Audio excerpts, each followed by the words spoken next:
तहज्जुद गुजार था।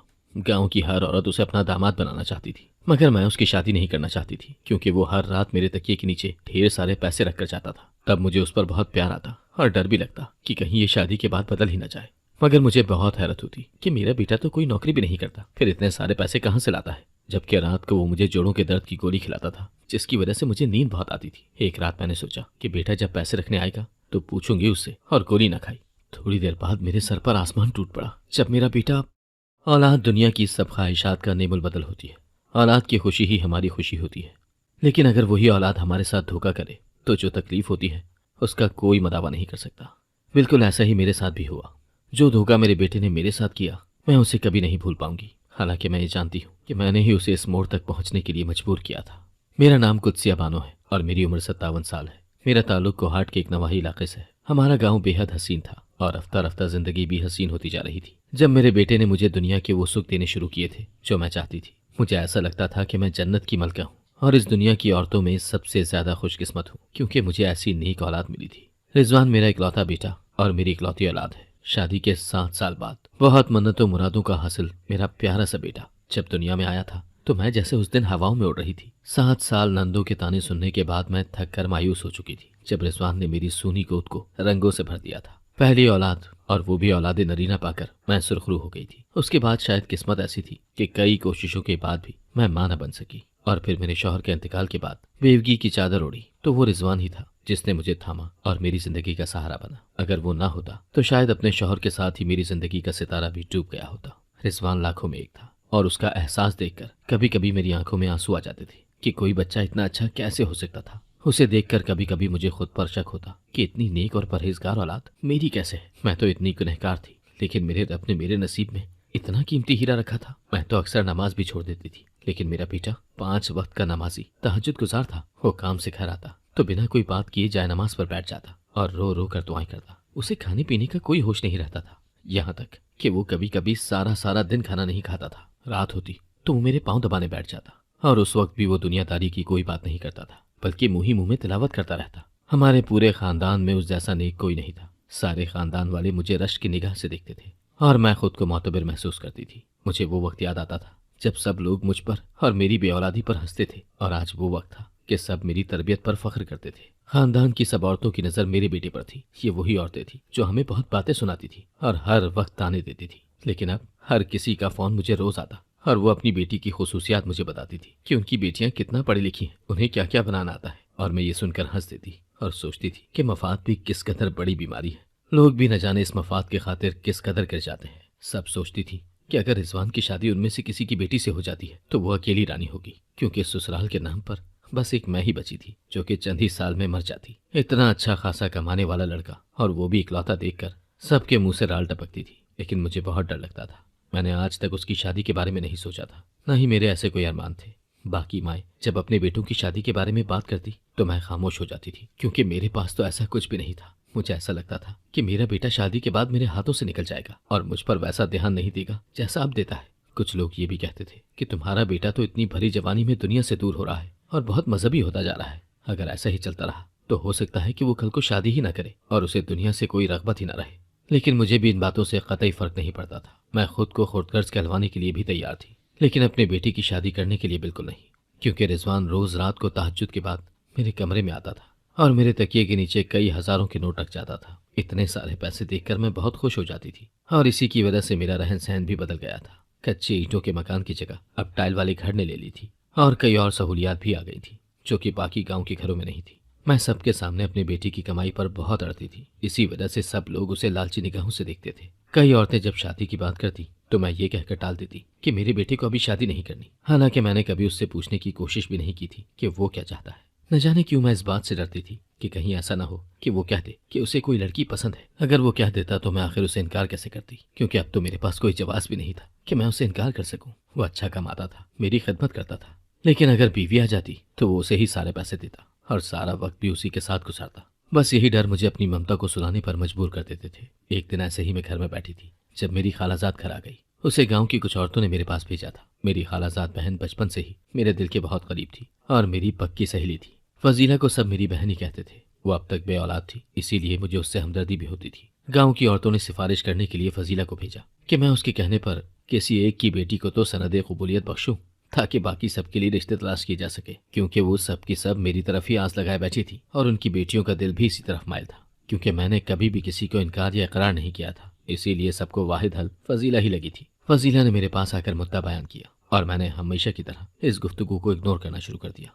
लेकिन वो भी मेरी ही हमझोली थी, जो मेरी रग रग से वाकिफ थी। उसे समझ आ गया था कि मैं उसकी बात को टाल रही हूँ, तो वो जल्दी से बोली, आखिर ऐसी क्या बात है जो तुम रिजवान को दुल्हा बनाने की बात कभी नहीं करती? क्या तुम्हारी ख्वाहिश नहीं कि उसे कभी दुल्हा बनते देखो या फिर उसकी औलाद को अपने हाथों में खिलाओ? फजीला की ये सवाल सुनकर मेरा रंग फक से उड़ गया था। मुझे ऐसा लगा कि जैसे मेरी चोरी पकड़ी गई थी। मैंने उसी वक्त नफी में सर हिलाया कि मैंने ऐसा तो नहीं कहा। मेरे दिल में भी ख्वाहिश है कि अपनी बेटी के सर पर सहरा सजाऊं। इस बात पर फजीला ऊंची ऊंची हंसने लगी थी, जैसे मैंने कोई मजाक किया हो। फिर बोली, मैं तुम्हारी बचपन की सहेली हूँ। तुम अपने आप से तो हर बात छुपा सकती हो, लेकिन मुझसे नहीं। इसीलिए मेरे सामने ये चाल चलने की कोशिश ही मत करो कि तुम्हारे दिल में अरमान है, क्योंकि तुमने कभी ये चाह ही नहीं की और मैं सब जानती हूँ कि तुम्हारे दिल में क्या डर है। फजीला ने वो बात आज खुलकर मेरे सामने कह दी थी, जिसका एतराफ मैं आज तक खुद से भी नहीं कर पाई थी। उसने कहा कि एक दफा खुद से सवाल करो, क्या तुम अपनी औलाद के साथ ठीक कर रही हो? क्या ये नाइंसाफी नहीं है? उसे उसकी इतनी फर्माबरदारी की सजा अगर तुम ऐसे दोगी तो क्या कल को तुम खुद को माफ कर सकोगी? एक वक्त आएगा जब तुम्हारा बेटा अकेला रह जाएगा और तुम बिस्तर मर्ग पर पड़ी होगी।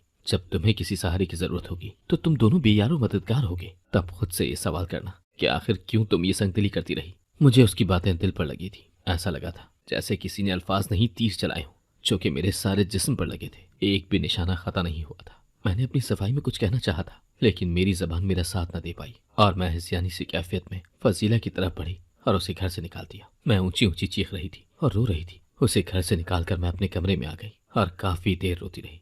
फजीला की बातों ने मेरे जहन पर एक गहरा असर छोड़ा था और मैंने सोच लिया था कि अब मुझे अपनी बेटी की शादी करनी है। ये सोचते सोचते मैं उस दिन सो गई, लेकिन जब उठी तो जिस्म बुखार से तप रहा था। कई दिन ऐसे ही गुजर गए। मैं जैसे ही ठीक हुई, मैंने सब लड़कियों की लिस्ट बनाई थी जो मुझे रिजवान के शाया निशान लगी थी। सब एक जैसी थी, बहुत नेक, परहेजगार और मासूम। उनमें से किसी एक को चुनना बहुत मुश्किल था। इसीलिए मैंने सोचा कि यह फैसला मैं अपने खानदानी बुजुर्ग पर छोड़ती हूँ। वो जो भी लड़की पसंद करेंगे, रिजवान की शादी उसी से होगी। मैं उनके पास गई और अपना मुद्दा बयान किया तो वो मुस्कुरा दिए और बोले, ये हक एक माँ का होता है कि वो अपने बेटे के लिए हम सफर तलाश करे। मैं कोई नहीं होता कि ये फैसला करूं, और ना ही मैं तुम्हारा हक छीनना चाहता हूँ। मैंने उनसे बहुत दरखास्त की कि मैं समझ नहीं पा रही हूँ कि क्या करूँ। या तो मुझे किसी एक लड़की का नाम दे दे या फिर कोई मुतबादिल रास्ता बता दे। मेरे इतने इसरार पर वो बोले, तुम रोज रात को एक पीर गुजरने तक तिलावत करना और जैसे ही एक पहर गुजर जाए तो इस्तिखारा कर लेना। जो भी लड़की आए वही तुम्हारी बहू होगी। यह अमल 3 रातें मुसलसल करना और फिर किसी फैसले पर पहुंचना। मैं बहुत खुश हुई और रिजवान से उसकी शादी की बात की तो वो हत्ते से ही उखड़ गया और मना कर दिया कि वो शादी नहीं करेगा, वो सिर्फ मेरी खिदमत करेगा। वो नहीं चाहता कि उसकी जिंदगी में और भी कोई जिम्मेदारी हो, क्योंकि उसे डर था कि कहीं वो मेरी खिदमत में कोई कमी न छोड़ दे। उसकी इन बातों से मेरे दिल को बहुत आसरा हुआ था और मेरे उससे जुड़े सारे डर खत्म हो गए थे। मैं उसके इनकार की असल वजह भी हद तक जानती थी और मैंने दिल में ये सोचा कि मैं उसे खुद ही मना लूंगी, लेकिन पहले लड़की तय कर लूं। मैं उस रात बहुत खुश थी कि आज मुझे अपनी बहू का नाम पता चल जाएगा और अब मुझसे वो तहमत भी हट जाएगी जो फजीला ने लगाई थी। मगर उस रात मेरे साथ बहुत अजीब सी चीज हुई। मैं उस रात अलार्म लगाकर सोई थी, लेकिन मेरी आंख नहीं खुली। मैं बहुत हैरान हुई। मुझे लगा कि शायद मैं उस रात थकन की वजह से जल्दी सो गई थी, इसीलिए अगली रात ही कर लूंगी। लेकिन अगली रात भी ऐसा ही हुआ। मुसलसल कई दिन मैंने नोट किया कि रोज ऐसा ही होता। मैं अगली सुबह ही उठती थी। अब मैंने सोचा कि चाहे कुछ भी हो जाए मैं तो नहीं सोऊंगी। पर मेरे साथ फिर से अजीब चीज हुई। जैसे ही रिजवान मेरे कमरे से दवाई देकर और दबाकर जाता, मैं उठकर बैठ जाती और पूरी कोशिश होती कि मैं अब ना सोऊं। लेकिन मेरी 1000 काविशों के बाद भी मेरी खुद पर एक नहीं चलती थी और मैं बैठे बैठे ही सो जाती। मैंने बड़ी कोशिश की कि मैं उस दवाई से मना कर दूं, क्योंकि मुझे लगता था कि शायद उस दवाई में नींद है। लेकिन रिजवान मुझे एक दिन का नागा भी नहीं करने देता था। वो दवाई मेरे जोड़ों के दर्द की थी और रिजवान चाहता था कि मैं हर वक्त तंदुरुस्त रहूं, इसीलिए वो जरा सी भी गुंजाइश नहीं रखना चाहता था। मैं भी खामोश हो गई थी और ऐसे ही शायद मेरे दिमाग से उसकी शादी का भूत उतर जाता। अगर मैं उस दिन मोहल्ले में मीलाद पढ़ना चाहती, मैं वहां गई तो फजीला भी बैठी थी और वो सबको मेरे बारे में यही कह रही थी कि मैं अपनी बेटी की शादी सिर्फ इस वजह से नहीं कर रही ताकि उसकी कमाई खा सकूं। सब लोग ये सुनकर मुझ पर हंस रहे थे, लेकिन जैसे ही मुझे देखा तो सब खामोश हो गए। मेरा चेहरा खफ्फत से लाल हो गया था और मैं आधी महफिल से ही उठकर घर आ गई। लेकिन अब मेरे दिमाग में दोबारा से वो बात आ गई थी और मैंने खुद से तहिया किया था कि मैं दर्द में तो जी सकती हूँ, लेकिन लोगों की ऐसी बातें सुनकर बिल्कुल नहीं। इसीलिए उस रात मैंने एक खेल खेला। रिजवान जब मुझे दवाई देने लगा तो मैंने खांसी का ऐसा नाटक किया जैसे मुझे शदीद भूख लग रही हो और पेट में दर्द हो। वो खाना लेने किचन में गया तो मैंने वो दवाई छुपा दी और कहा कि मैंने दवाई खा ली है। वो भी मुतमईन हो गया और मुझे रोज की तरह दबाने लगा। हैरत अंगेज तौर पर आज मुझे नींद नहीं आ रही थी मैं बहुत खुश थी कि आज रात में वो अमल कर लूंगी और फिर रिजवान के सामने सोने का ड्रामा करने लगी। ये तसल्ली होते ही कि मैं सो गई हूँ वो बाहर चला गया। कुछ देर बाद मैं उठी तो तिलावत करने लगी और रात के पहले पहर वो अमल कर ही लिया। आखिरकार एक लड़की का नाम निकल आया। मैं बहुत खुश थी और ऐसे ही रात का काफी हिस्सा गुजर गया। जब मैंने दरवाजा खुलने और बंद होने की आवाज सुनी, बाहर झांक कर देखा तो वो रिजवान था जो घर के अंदर आ रहा था। मैं बड़ी हैरान हुई कि आखिर इस वक्त उसका घर से बाहर क्या काम होगा, लेकिन मैंने सोचा कि सुबह पूछ लूंगी। अगले दिन भी मेरे जहन में नहीं रहा और वो दिन भी गुजर गया और रात आ गई। आज फिर से मुझे वो अमल करना था। आज मैंने रिजवान की दवाई देने से पहले ही दवाई खाने का नाटक किया और कहा कि मेरे जोड़ों में दर्द हो रहा था, इसीलिए आज उसका इंतजार नहीं किया और खुद ही गोली खा ली। वो भी मुतमईन हो गया और मैं भी खुश थी कि मैं आज भी अमल कर सकूंगी। लेकिन आज फिर मेरे साथ वही हुआ जो कल हुआ था। अमल की कुछ देर बाद मैंने देखा कि रिजवान दोबारा बाहर से घर आया था और आते ही सीधा वॉशरूम में घुस गया था। ये मुसलसल दूसरे दिन हो रहा था और मैं हैरत से उसे तक रही थी। अब मुझे अमल से ज्यादा अपने बेटे की फिक्र थी कि आखिर वो किन हरकतों में पड़ गया है। मुझे एकदम इस डर ने सताया था कि कहीं मेरा बेटा किसी गलत काम में तो मुलविस नहीं हो गया या फिर उसका दिल कहीं और न लग गया हो। मुझे अपना आप उसका जिम्मेदार लग रहा था कि मैंने अपनी बेटी के साथ बहुत गलत कर दिया है, लेकिन मुझे समझ नहीं आ रहा था कि मैं आखिर कैसे पता लगाऊं कि वो क्या कर रहा है। मैं उन दिनों शदीद परेशान रहने लगी थी और फिर मैंने एक दिन फजीला को घर बुलाया और उससे माफी मांगी और अपना मसला उसके सामने रखा। मैं जानती थी कि उसके पास मेरे सब मसाइल का हल होगा। उसने मेरी माफी भी कबूल कर ली थी और कहा कि हम में से किसी को उस पर मुसलसल नजर रखनी होगी। फजीला भी चोरी छुपे मेरे घर आ गई और हमने तय किया कि रात को जब रिजवान कमरे से जाएगा तो वो मेरी जगह चादर तान कर लेट जाएगी और मैं रिजवान का पीछा करने निकल जाऊंगी। और ठीक उसी रात हमने इस प्लान पर अमल दरामद भी कर लिया। फजीला मेरी जगह सो गई और मैं बुर्का पहनकर रिजवान के पीछे चल दी और पीछे जाते जाते मैंने देखा कि रिजवान कुछ झाड़ियों में छुप गया था। जब वो बाहर निकला तो उसका हुलिया देखकर मेरी टांगें कांप गई थी। मुझे एक दरख्त का सहारा लेना पड़ा ताकि मैं खुद को संभाल सकूं। मुझे अपनी आंखों पर यकीन नहीं आ रहा था कि ये मैं क्या देख रही हूँ। मुझे अपनी जिंदगी के पिछले 25 साल झूठ लग रहे थे, जैसे मैं एक शराब में जी रही थी। फिर मैंने खुद को संभाला और फिर से उसका पीछा करने लगी और रास्ते में रुका और फोन पर बात करने लगा। वो कह रहा था कि मेरा हिस्सा निकाल कर रखो, मैं आ रहा हूँ। मुझे अब मजीद तजस्सुस हुआ कि वो ऐसा क्या कर रहा था। खतरे की घंटी मुसलसल बज रही थी। छठे हिस्स मुझे कुछ इशारा कर रही थी जिसकी मैं नफी कर रही थी। और फिर वो एक घर में दाखिल हुआ जो काफी पुराना सा लग रहा था लेकिन काफी बड़ा था। घर का दरवाजा खुला ही था और वहां से तीसरे जिन्स के वो लोग आ जा रहे थे जिनका रूप मेरा बेटा उस वक्त धारे हुए था। मैं भी उस घर में मुंह ढककर दाखिल हो गई और सामने जो मंजर देखा वो देखकर मेरी रूह कांप गई। मेरा बेटा वहां कई हजार के नोट ले रहा था। मैं उसे देखती रही और घर लौट आई। मुझे इस तरह टूटा हुआ देखकर फजीला ने भी मुझसे कोई सवाल न किया और वो अपने घर चली गई। मैं सारी रात बिस्तर पर पड़ी रही और रोती रही। जब रिजवान घर आया तो मैं जाग रही थी। मैं आज हैरान भी न हुई। वो सुबह जब मेरे पास तकिए के नीचे पैसे रखने आया तो मैंने उसका हाथ पकड़ लिया। वो हैरान रह गया कि आखिर आज माँ को क्या हो गया है। मेरी रोई आंखें देखकर वो मजीद डर गया। मैंने उसका हाथ पकड़कर अपने सर पर रखा और सवाल किया कि तुझे मेरी कसम है रिजवान, सच जवाब देना। वो डर चुका था और तब मैंने पूछा कि आखिर तुम क्या काम करते हो जो तुम्हारे पास इतने पैसे आते हैं। उसने बात टालने की कोशिश की कि माँ तुम्हें इससे क्या मतलब, लेकिन मैं डटी रही और उसे सच बता दिया कि मैंने उसे कल देख लिया था। तब उसने बताया कि वो सुबह घर से निकलता है और हिजड़े का रूप धार लेता है। सारा दिन घर घर मांगता है और नाचता है। लोग उसे खास तौर पर दरखास्त करके बुलाते हैं और इसी तरह वो रात को भी फंक्शनों पर जाता है। वो अपने हलके में बहुत मशहूर है, इसीलिए लोग उसे बहुत पैसे देते हैं। वो रोज रात को अपने सारे दिन का हिस्सा लेकर घर आ जाता है और इसी वजह से मुझे नींद की गोली खिलाकर जाता है ताकि मैं रात को ना उठूं। मैं ये सच सुनकर मजीद हैरान हो गई। मैंने उससे पूछा कि आखिर तुम्हें ऐसी कौन सी जरूरत आन पड़ी थी कि तुम्हें ये सब करना पड़ा। मेरी इस बात पर रिजवान ने एक तल्ख मुस्कुराहट मेरे मुंह पर डाली और बोला, माँ ये तुम कह रही हो, तुम्हें याद नहीं जब मेरी डिग्री खत्म हुई थी मैं कितने अरसे घर में रहा क्योंकि मुझे नौकरी नहीं मिलती थी। मैंने तुझसे कितना कहा कि कुछ पैसे उधार ले दो, मैं अपना कारोबार कर लूंगा, लेकिन तुम नहीं मानी। तुमने मुझे कितनी बातें सुनाई, हर वक्त उठते बैठते निकम्मा, कामचोर कहती थी। मोहल्ले वाले भी तुम्हारी वजह से मेरे साथ इतना बुरा सलूक करते थे। कोई मुझे इज्जत नहीं देता था, ना नौकरी मिलती थी और ना सुकून। तभी एक दिन मैं खुदकुशी करने जा रहा था जब मुझे एक हिजड़ा मिला जिसने मेरी जान बचा ली।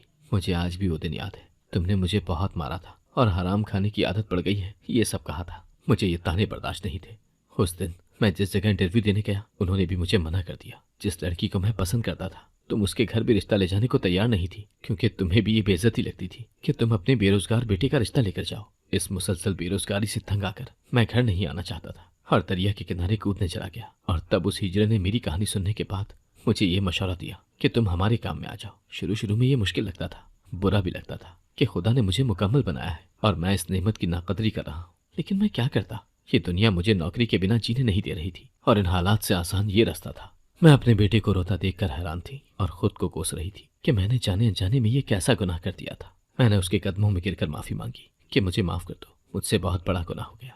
उस दिन मैंने सारी जमा पूंजी जो रिजवान ने कमाई थी वो ली और अपना जेवर उठाया और उसे दिया कि बेटा तू कारोबार कर ले। तब से रिजवान ने कारोबार शुरू किया और आज 30 साल बाद वो एक बेहतरीन कंपनी का मालिक है जो कई लोगों को रोजगार मुहैया कर रही है। उसके पास से कभी कोई खाली हाथ नहीं गया।